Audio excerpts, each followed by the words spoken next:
Doing well today. We have a very special guest in our continuing lecture series.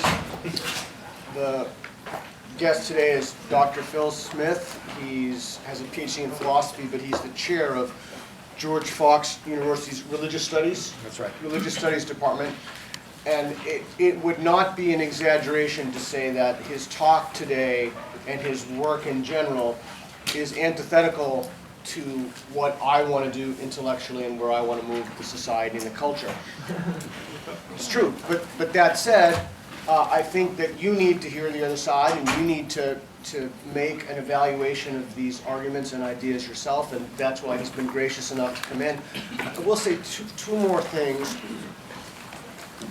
I said before that I respect people who are sincere in their beliefs, even if those beliefs do not accord with my own. And I gave the example before the scandal broke of Dinesh D'Souza. I do not think he's sincere. I do think that Phil is very sincere in what he believes. And I think that's important. That's always mattered to me. The second thing I want to say very quickly is, particularly for students who are not from this country, one of the things that I have always loved about this country is American exceptionalism. And in this particular task, even though Phil and I have radically different epistemological and metaphysical commitments or leanings or ways of viewing the world, I bear no ill will against him. In fact, I think he's a nice guy. I bear no ill will against him. I don't think he bears ill will against me. We'll see when we come to number two. Okay. But that's what we do in this country. We engage ideas in open forums, and we criticize ideas and not people. And so throughout the talk, be thinking of that. And the same break structure is going to occur, and we're going to have plenty of time for questions, right? Yeah, I'm going to try to do the whole thing in the first hour, and then we'll have a break, and then questions for the rest of the second hour. Warm PSU welcome.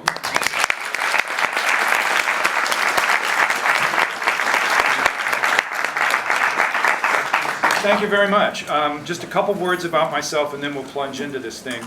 I did a degree at George Fox College. That was way back when, in the 1970s, and then I went to a Fuller Seminary, an international seminary. Boy, religious guy all the way through. Did my PhD at the University of Oregon in mostly ethical theory. My dissertation was in moral progress. Since then, I work mostly in ethical issues, pacifism questions, but mostly virtue questions. 2002, I put out a little book called The Virtue of Civility and the Practice of Politics, which is unfortunately out of print because people need to read it. I can name some people who should read it, but they haven't. Mark McLeod Harrison, a friend of mine, and I jointly put out a little book in apologetics called Being at Home in the World, so you can get that. And I don't feel bad about advertising it since we've arranged that all the profits go to the undergraduate student philosophy club at George Fox. If you really want to make me rich, you need to go online and buy my novel, and you can find out about that. And my newest novel I'm giving away for free on my blog. So if you like some science fiction that has some theology in it, then we'll do that. So that's enough about me. Why faith is a virtue. This is a book project that I've been working on in 2007, 2008. Got it done, submitted it to a bunch of publishers, they all rejected it. By 2009, I was pretty happy that they had rejected it because I wasn't very happy with some of the moves that I'd made in the book. And then, given some reading that I've done recently and some thinking that I've been doing for the last 3 years, I've made some changes, I submitted it, and suddenly there's a publisher interested in it. Isn't that wonderful? One might say that it's even divinely inspired.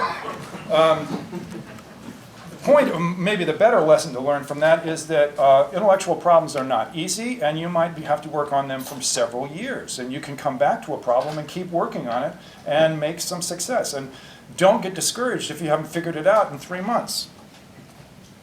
Just a piece of practical advice. Okay, so why faith is a virtue? We have to start by talking about what a virtue is.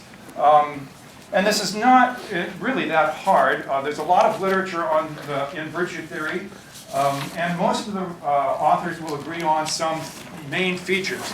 First of all, a virtue is something that's good. You can develop characteristics that are bad, and we'll call those vices, right? And that is precisely the issue here between Peter and me, because he would like to say, I've heard him say in public, that faith is a vice. And I'm going to suggest that faith is a virtue. So the first thing about a virtue is that it's a good-making feature of a life. The second thing, and this depends on Alistair McIntyre, and I think most people will agree with it, is that it's acquired. Since the ancients, there have been lists of virtues. And some of them, if you go back to Aristotle or Homer, some of the things that were aretes in Greek, and excellence, would have been things like strength or beauty. You're just naturally born with the virtue of beauty. Well, typically the virtue tradition has not gone that way. Instead, a virtue is something that you acquire over time, or at least it's something you can aspire to acquire. Because if virtues are that way, then there are things that you can work on. You can get better at them, or worse, by inattention and laziness, right? Thirdly, a virtue ought to be a trait. This is what we usually think about. Virtues are traits of a characteristic. They're characteristic of a person. That means that you don't have to act honestly in every single case to be honest. But it's a tendency in your life. You can depend on these people more than others. Now, there has been some interesting research in recent years by some people called the situationists, who, they're a bunch of psychologists. So, you know, I have no respect for them. I'm married to a psychologist. It's an inside joke. So, the situationists say, look, all of this virtue theory taught by the philosophers is nonsense because it's really the situation that you put a person in that really determines whether or not he or she acts honestly. And so their research goes something like this. They give a self-evaluation to a bunch of people, and then they classify them as the honest and the dishonest according to their self-evaluations. Then they put them in test situations where they have a chance to be dishonest with nobody catching them. Very high rates of dishonesty, both groups. Put them in a situation where they're going to be caught. There's supervisor. The police are there. Very low rates of dishonesty, both groups. And the situationists say, see, it's all about the situation that you're in. It's not about the actual tendency of the person. Therefore, there are no such things as virtues. I'm looking for your reactions. That's a terrible argument. It's a non sequitur. You should be saying, whoa! There will be questions later. How do we determine that honesty was the only virtue? Well, they were trying to test for honesty. Well, we'll come back to that. I'm just going to point out that that's a little test for you. The situationist argument is not persuasive at all, and we can come back to it later if you want to. See, I'm going to stick to the main line here and drop lots of these little presents that you can ask about later, because we're going to have lots of time for that. So these are all basically agreed upon features of virtue that the philosophers involved would not really hassle with very much. Now, there is something that there's a real difference among important philosophers on the virtues. And this is a picture of Bob Adams. Very tiny picture. It's unfortunate. He's got his camera there, and he's going out to do some camera shooting or something. Adams is a very important moral philosopher. He's been writing in areas of philosophy of religion and moral philosophy for, 40 years. Finite and Infinite Goods is a really important book, and based on that, A Theory of Virtue is an important book. Adams defends the idea that virtues are intrinsically good. So I'll give you my example, not his. Well, his example is, imagine a little old lady in her wheelchair. She is so, or maybe in her bed, she is so limited by her physical abilities that really she can't do anything. She suffers a lot. But let's imagine that this little old lady who is suffering, this is going to be some of you. This is your future. And if you change it to little old man, it's some of us, me, right? We are dependent creatures, and some of us are going to face old age, and it's not going to be very happy. But she deals with this situation with great patience, with great courage, with self-control. Now, how does her patience, courage, and self-control show up in her behavior toward others? They don't. She's so helpless, she really can't do anything. Her virtues don't achieve anything in the world. Are they still valuable? Are they still good? Adam says, yes, they are. Virtues are intrinsically good, even if they don't achieve, and even if they're not instrumentally useful. Now, I agree with Adams, but I'm not using his intrinsic definition of virtue in the book or in this argument. Instead, I'm going with Alistair McIntyre in After Virtue. Very influential book. I mean, if there is a philosopher who has actually achieved fame, Alistair McIntyre is pretty one of the very few who might get there. After Virtue has been out for 32 years. It's been a very, very important book. His definition of virtue in After Virtue is basically instrumental. A virtue is a virtue because it leads to something good, right? Now, and what are those good things? We'll come to that in a moment. I'm agreeing with Adams that virtues are intrinsically good, but the argument's going to depend on McIntyre. The reason is just very practical ones. Virtually everybody who thinks that virtues are intrinsically good will also agree that they're instrumentally good. Those who think that they're instrumentally good may not agree that they're intrinsically good. So I'm going with the, catching everybody and going with the instrumentally good definition of a virtue. So now this is reducing several chapters of After Virtue to 3 bullet points. So you know that this is unfair and you ought to read it for yourself. The first thing that virtues do, says McIntyre, is that they tend to produce the internal goods of practices. Practices are socially embodied cooperative activities that people participate in. Our lives are made up of lots of practices. Practices like playing football, or going to class, or studying philosophy, or playing in an orchestra, or building buildings. All of these are socially embodied cooperative activities that have goods internal to them. And the only way to get those goods is to practice or to train yourself in the appropriate virtues for the different practices that people have.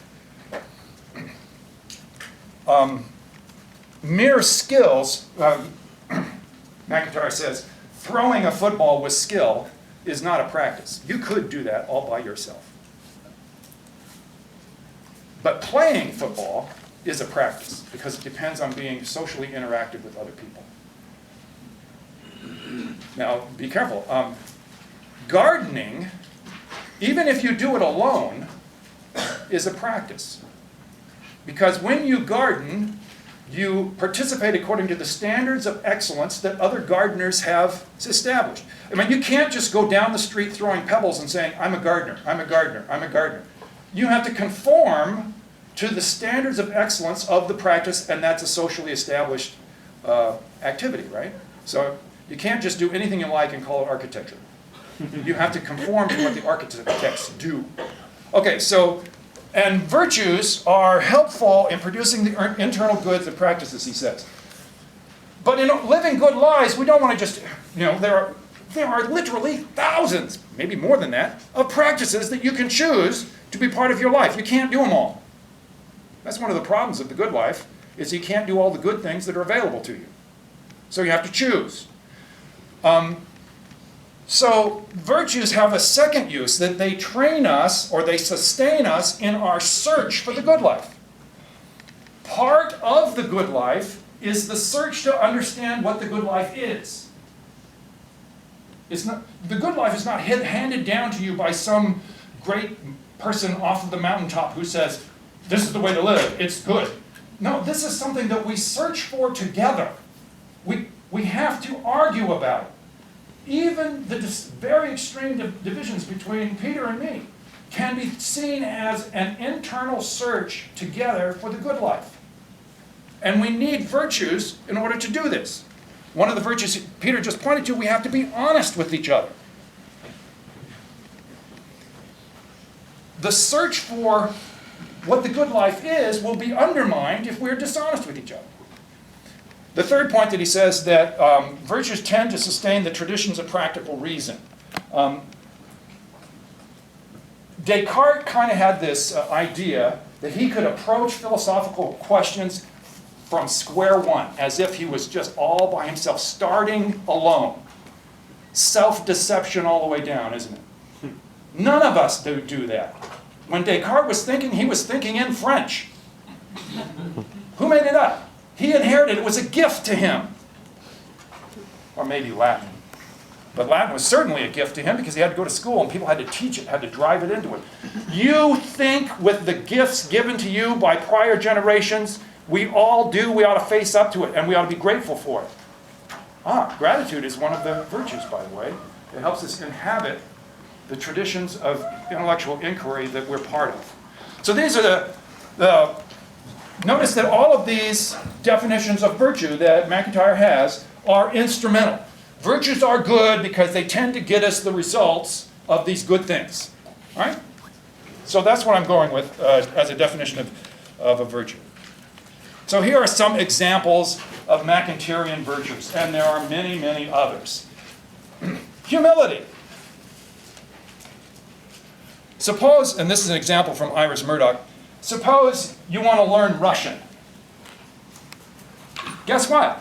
You have to submit to the way the Russians talk. You say you don't like those weird letters. Tough. You have to be humble enough to say, I'm learning Russian, I have to do it their way.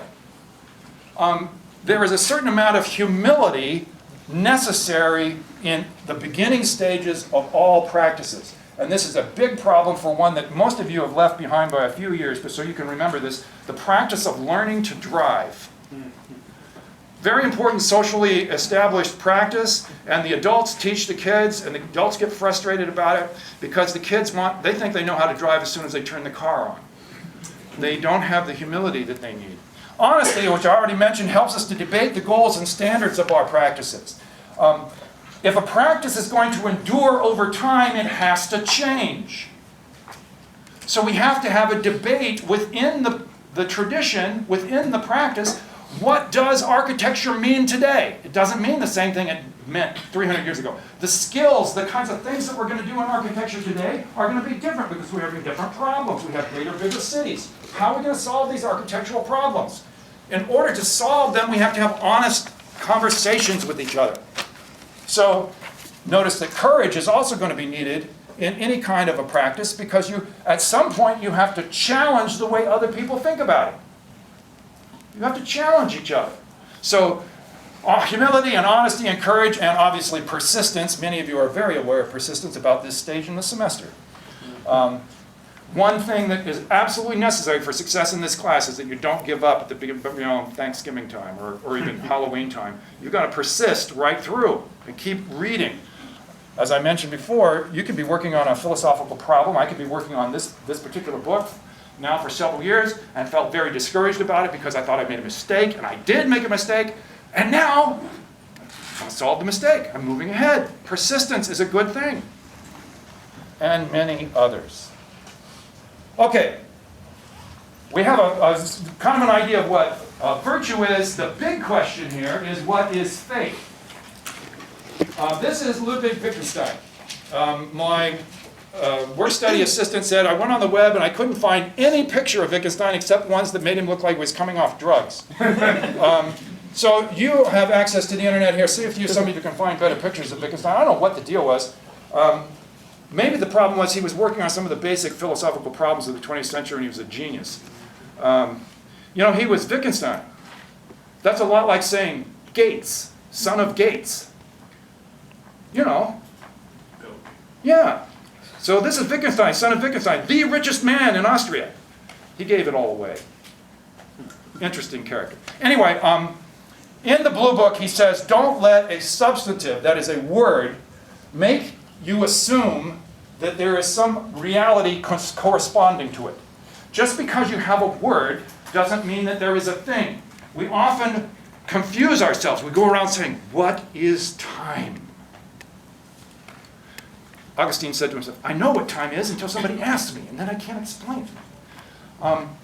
The assumption there is that there is a single thing that corresponds to our word. And so Wittgenstein says, he's an analytic philosopher, and analytic philosophers often, typically, their first move is, our philosophical problems are caused by inattention to language. Or as Wittgenstein himself said, language gone on holiday. We cause our problems because we aren't careful about our words. And so if we can be as G.E. Moore would have said, if I could just get clear about this. So analytic philosophers strive to be clear, and Wittgenstein says in his later stages, the philosophical investigations, he says, the way to get to clarity, now I'm paraphrasing, the way to get to clarity is to not think, but look. Now, boy, that could be taken out of context. Obviously, he's a brilliant thinker. He obviously wants you to think. What he's saying, though, is in order to sort out the problems we have with language, look to see the way people actually use the words. And he gives the famous example, those of you who've read the investigation, of games. Is there anything that holds all the games together? Think of the different games. There are running games, there are ball games, there are board games, there are solitaire games, there are games with scores. Do all games have winning and losing? No. Do all games have teams? No. What is the central feature that unites all games? And Wittgenstein says there isn't one. Instead there is, and he introduces the idea of family resemblances. That this game is like that game in this way, but it's different from that game, and that game is like that game. And then so you'll have, imagine going into a great big English manor house, right? And you're walking down the hall and they have all of the portraits of everybody who's owned the manor house over the last 500 years. And you can go down the lines, oh yeah, these are the Stuarts, and there's the Stuart nose, and there's the Stuart eyes, and there's the Stuart crummy beard, and you go down, but do you see anyone that's in all of the pictures? No. Hopefully not. So Wittgenstein says there are family resemblances between these different words, but don't be taken in just because we have a concept or a word that we have a single thing that it names. I'm taking that advice seriously here. I want to apply Wittgenstein's advice to the idea of faith. How does this word actually work in our language? I think faith is used in different ways by different people. I'm going to run through 8 different meanings of faith. And these are by no means an exhaustive list. You can come up with other ones. What happens is, if we have different meanings of faith, then if we aren't careful about what we are saying, we can talk past each other and disagree without good reason. So I'm going to run through all 8 of them, kind of demonstrate the many different uses of faith, and it's number 8, of course, that I'm most interested in, because that's the one I'm going to argue is a virtue. I might think some of the others are virtues, but I'm going to explicitly say that some of them are not virtues. Faith 1. We owe this to Pudd'nhead Wilson. Faith is believing what you know ain't so. Of course, Pudd'nhead Wilson is a character made up by Mark Twain, who's also Sam Clemens. There he is in his later years. I hope I look that good when I get to be that old. Pudd'nhead Wilson says, a faith is believing what you know ain't so. Now, why would Clemens, obviously this is a joke, but Clemens is making fun of a certain kind of people. He's actually heard people who say things very similar to this, and he's not the only one. In Through the Looking Glass, we have this wonderful scene where Alice is having a conversation with the White Queen, and Alice says, "You can't believe impossible things." And the White Queen says, "Well, I guess I haven't tried. Why, I used to work when I was your age. I worked on it for half an hour every day. In fact, I've believed 6 impossible things before breakfast." Lewis Carroll is obviously making fun of somebody too. And I think that Mark Twain and Lewis Carroll are making fun of pretty much the same idea. The idea that faith means believing things that you know are false.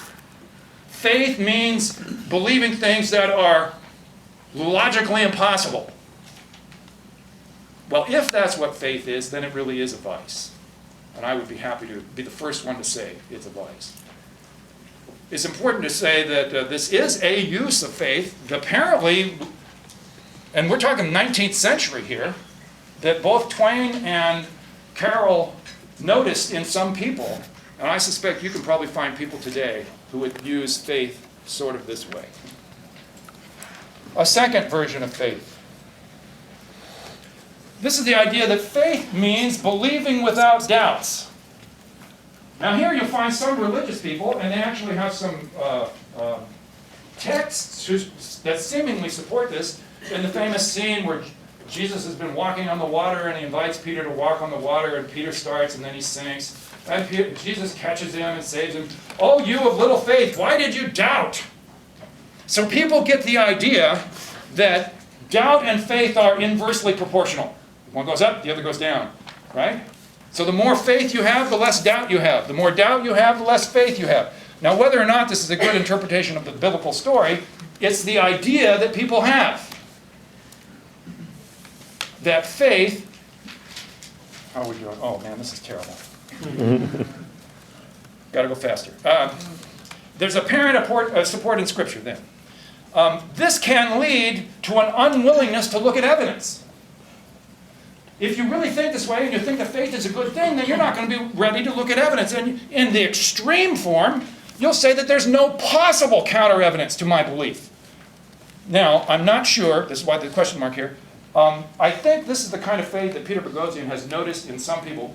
If he hasn't noticed it, I certainly have. And when he notices it, he says it's a cognitive sickness. Because if you get to a point where no possible counter evidence can be there, that's a vice. That's not a virtue. 3.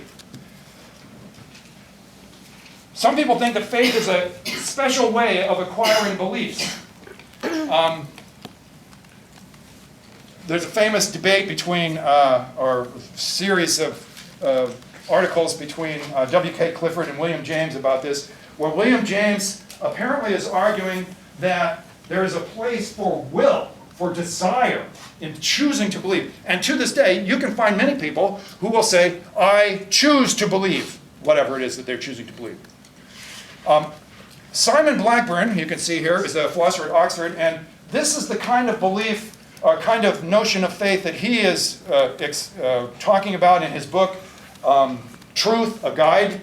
And it's clear he condemns it. I mean, this is the sort of faith that he is thinking about, and he's against it.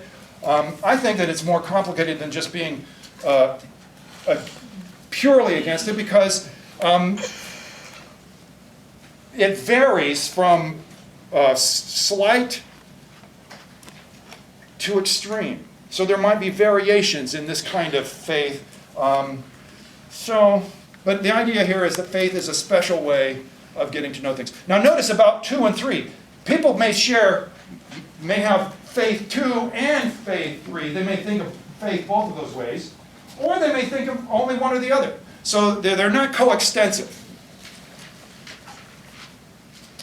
Faith 4. Faith is not a special way of acquiring beliefs, but it's what you do with the beliefs once you already got them.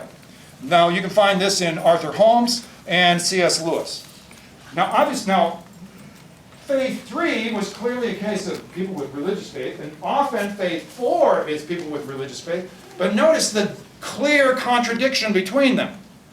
So, it's important to recognize that religious people don't all agree about what they mean about faith, and they ought to think about it more.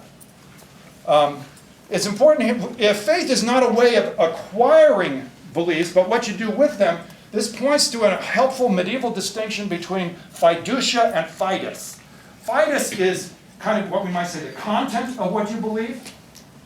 Why fiducia is what you, how you believe in it, how you trust in it, how you react to what you believe. It's one thing, Christians believe that God was in Christ reconciling the world to himself.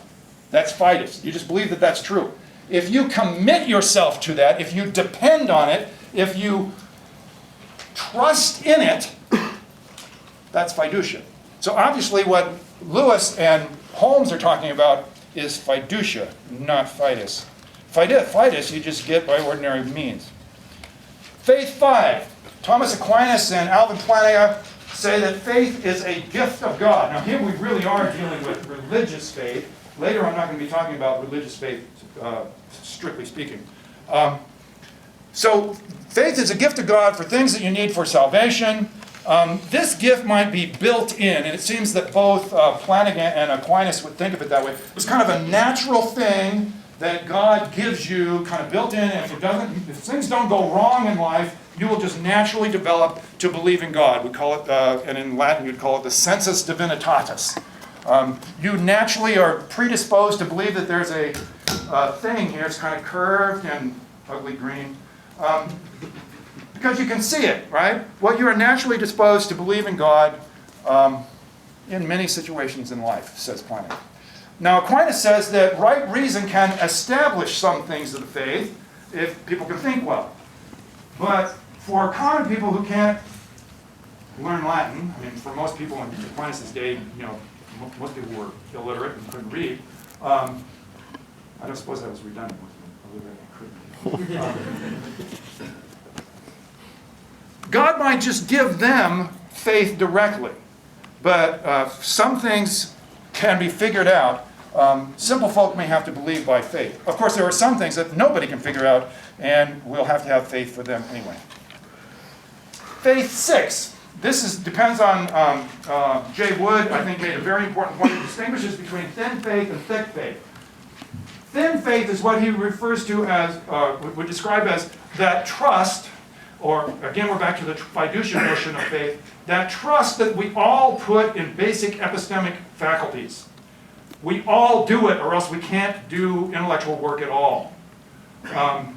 While thick faith, he wants to reserve for religious faith or ideological faith, like belief in capitalism or communism or something. This is important because many people have observed that we all have thin faith. Hume wants to be a strict empiricist, let's say. We're only going to know things that we know from experience. But then Hume does a little bit of analysis and he says, all of our experience depends on the prior knowledge of cause and effect. But we never observe cause and effect. So the fact that we can't observe cause and effect undermines all of our observations. Skepticism. Well, modern philosophers say, well, there are some things that we'll call basic beliefs that we all believe. We believe that our senses give us information about the world. We just trust them. And if you don't trust them, you can't do any intellectual work at all. We can give more examples, but we're going to move on. Now, it's important to say there's an important fallacy that religious people sometimes hammer Peter with, and so he will appreciate at least this part of the lecture. They say things like this. Look, we all have to have faith. Thin faith, in J. Wood's term. Therefore, we might as well go all the way and have faith and believe in God. Thick faith, in J. Wood's terms. That's fallacious. It's a bad argument, and we ought to quit doing it. Now, it's true that fiducia reveals that we are unaware of many of our fides-type beliefs. We trust things. We don't actually make the fides explicit until we think about it. Right? Every one of you has the belief that there is no... Any of you see that crazy movie, Tremors? Tremors? Have you ever considered that there's a tremor monster right outside the door and is about to get you? You have the belief that they're not there.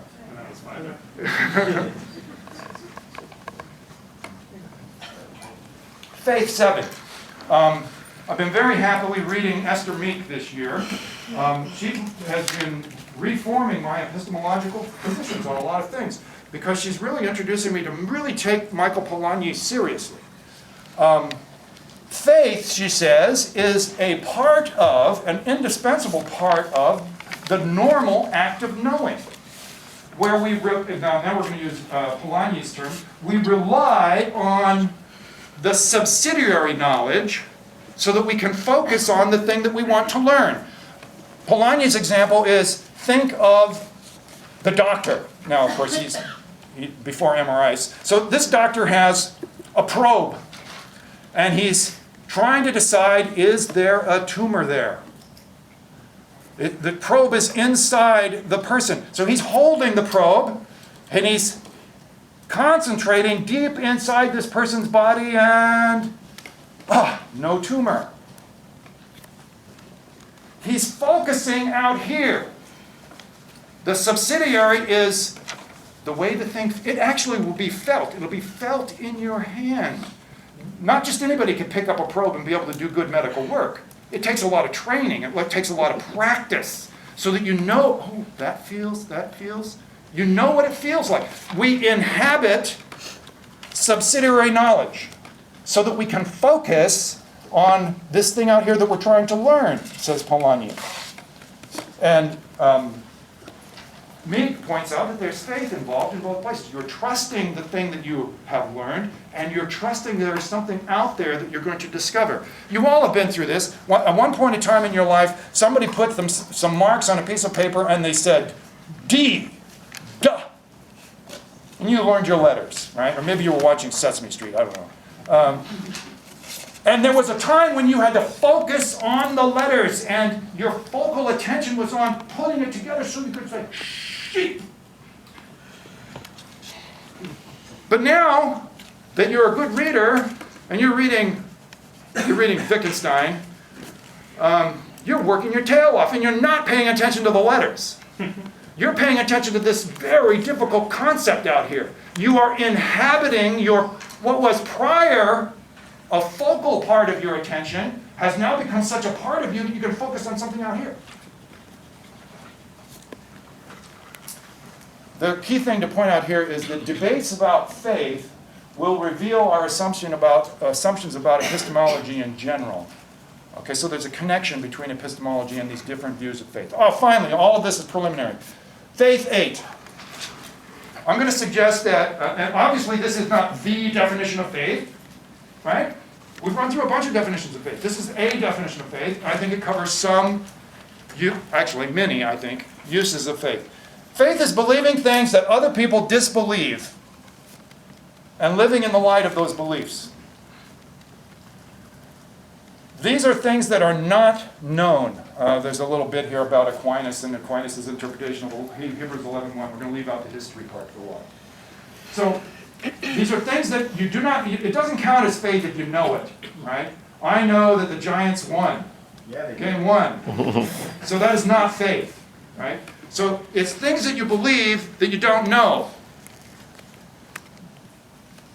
Believing things that other people don't believe. Which people? Well, there's lots of things that I believe that other people don't believe, but they're dead. Or they live thousands of miles away from me, or they live in a different epistemic world than I do.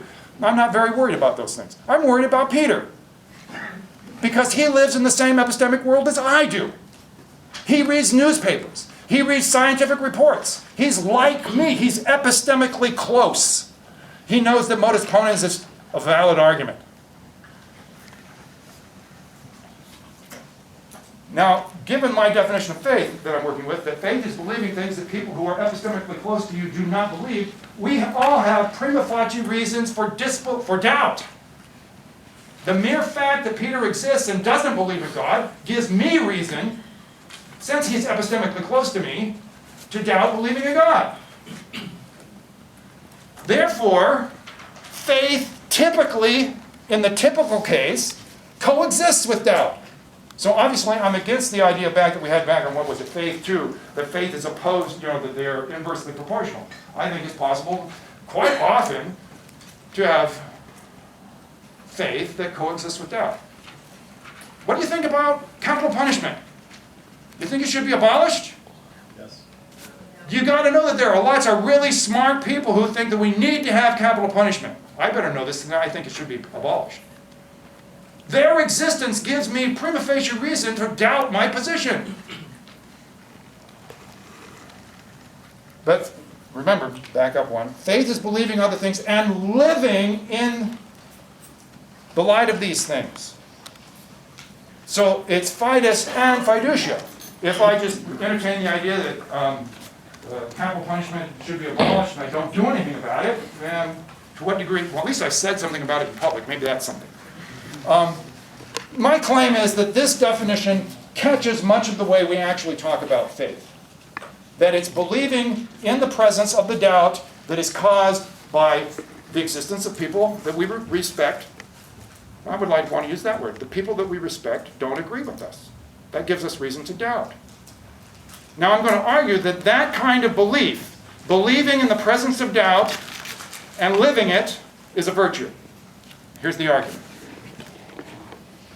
Faith 8 helps us achieve the internal goods of important practices such as scientific research, social reform, and parenting. Traits that help us to achieve the internal goods of really important practices, and I don't think you can think of many practices that are more widespread and important than these three. All right? I picked out some good ones. Therefore, faith 8 is a virtue. The rest of this book, this is where Karen grabbed me back in, Karen's my wife, 2007 and said, look, you've got to have some examples. And I mean real examples, long examples, chapter length examples. So I did. But we're going to, so this is some of the really fun part of the book, and we're going to cut it down to 3 minutes. This is Alfred Wegener. Anybody ever heard of him? Some do. Wonderful. He had an astronomy degree. He worked in meteorology. That's what his job was. But he was famous for being a polar explorer. And he came up with a theory in geology. So, yeah, he's an astronomer. He's trained in astronomy. He works in meteorology. He's famous for moving around the Arctic and tramping across Greenland. But he has a theory in geology. And the theory is continents move. He called it continental displacement. Well, that's interesting. He published this theory, and the geologists didn't like it. Most geologists of the day were what you could call fixists. The surface features of the Earth stay where they belong. So in the 1920s, but the thing is that this is one of the reasons they hated him so much, is that he was famous, and so his book got published, and people read it, and then the organized geologists had to say, wait a second, what is this non-geologist doing? These are stupid ideas. So they had big international conferences in New York City with the express purpose of shouting down Wegener. Now the truth is, he made errors. Wegener kind of thought that the continents were kind of plowed through the underlying substrate. And he didn't know why or how. He didn't know why the continents moved. And he made errors. According to his calculations, Greenland should have circled the Earth 7 times in the last 10 million years. But he kept on persisting. He published his book 4 times, every time collecting more evidence. And he didn't just collect geological evidence. He collected paleobotany. He was what we would call nowadays an interdisciplinary scholar. He said, look, there's lots of disciplines that bear on the question of whether the continents move. And so what we ought to do is look at the evidence from all of the different subjects or the disciplines that matter. And then, 1930, doing his Greenland explorer thing, he dies. End story. Oh, and then in the 1950s, just when all this continental displacement stuff is finally forgotten, laughed out of court, the U.S. Navy starts mapping the seafloor of the Atlantic Ocean, and plate tectonics wins the day almost immediately. Wegener was right. I wish I had time to tell you the story of Henrietta Leavitt, because 100 years ago she was, and nobody knows. Does anybody know who Henrietta Leavitt is? Wonderful, a few people. 100 years ago she was discovering stuff that actually let astronomy just change the world. 100 years ago we did not know there were other galaxies. We did not know how far away the stars were. I mean, most of the stars. And Leavitt is the one that did the basic research. But she actually is a good illustration of faith 7, not faith 8. So we're going to skip it. Sorry. I love this woman. Sorry. William Wilberforce. Now we're moving away from science. We're moving to social and political reform. William Wilberforce was a short guy with a great speaking voice. And it's very important in the 1700s because there's no way to amplify your voices. And so, inheriting tremendous wealth from his father, who was a merchant, he runs for parliament and buys a lot of votes and gets elected in his 20s. I mean, barely older than you, and he's in parliament. He has a religious conversion and decides that he thinks, well, why go to parliament again? But he had some friends who told him, you really ought to stay there. you might do some good in Parliament. And so he takes on these two goals of suppressing the slave trade and reforming manners. He wanted people to be better. Now, you might think he's a bunch of some kind of a moralistic do-gooder, and yeah, he was. He thought, all of this whole thing about having public executions where we hang people and people cheer and cheer for hours, that's actually not very good for public morals, and we got to stop it. Yeah, he's putting his moral idea, he's a moralistic do-gooder. Bear baiting, where we have, for sport, we put a bear in a cage and we kill him in public. He thinks we ought to get rid of bear baiting. More importantly, besides reforming manners, he takes on the slave trade. Now, it's important to recognize that in the 1780s, 1790s, 1800s, because this goes on for 26 years, when he's campaigning against the slave trade, most of the economists and politicians of England said, you can't do that. Yeah, it might be bad to enslave people, it might be bad for people, but we need it. Economically speaking, you will bankrupt Britain if we stop this. We can't do it. He believed he could. He believed that they could do it. So it's clear that he believed something that other people didn't believe, just like Wegener believed something that the other scientists didn't believe, and he continued to believe it and persisted in believing it and committed his life in making it happen, even though he had prima facie reason to doubt it. He had faith. Now, he was a Christian as well, but that's separate. His faith that I'm talking about here is his social faith, his belief that this could be done politically, we can win, and it can be done without bankrupting the country. The slave trade was outlawed in 1807. In the British Empire, slavery was finally made illegal the year that Wilberforce died. I think it was 1834. Many of you are aware of this case because of the famous, now we've moved on to parenting here, the famous book, A Color of Water, written by this man, James McBride. He writes it to honor his mother, that woman right there, Ruth McBride Jordan.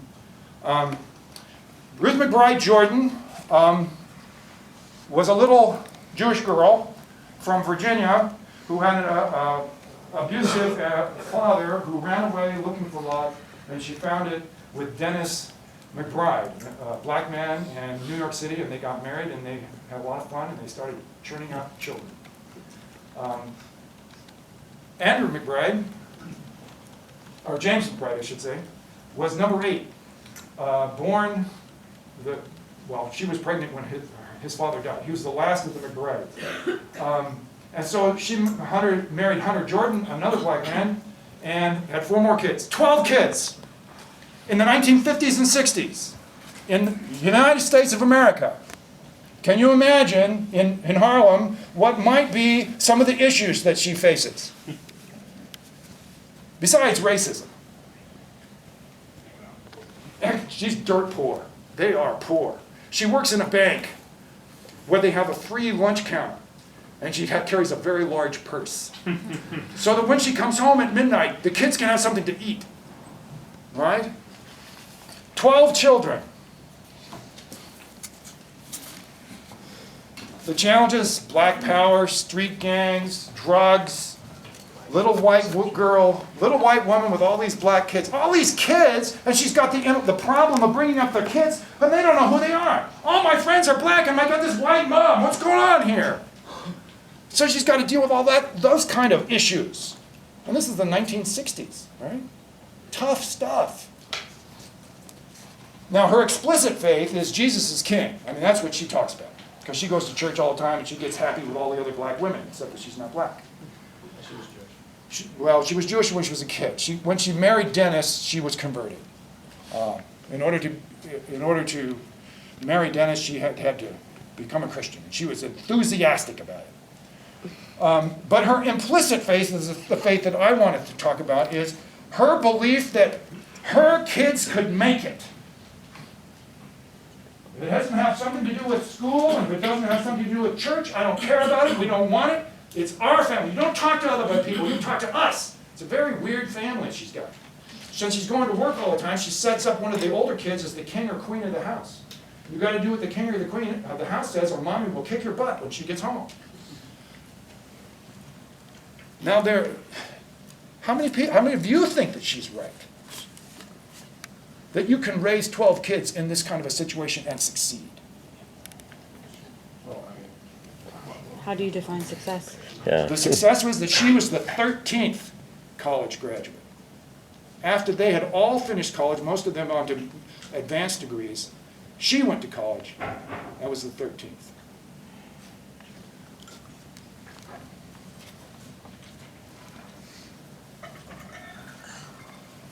It is 12:50. According to the rules of your class, we will take a 10-minute break. And then we will come back and you can have, there has got to be at least 4 different questions. I think more like 40 questions that you have. So take a break.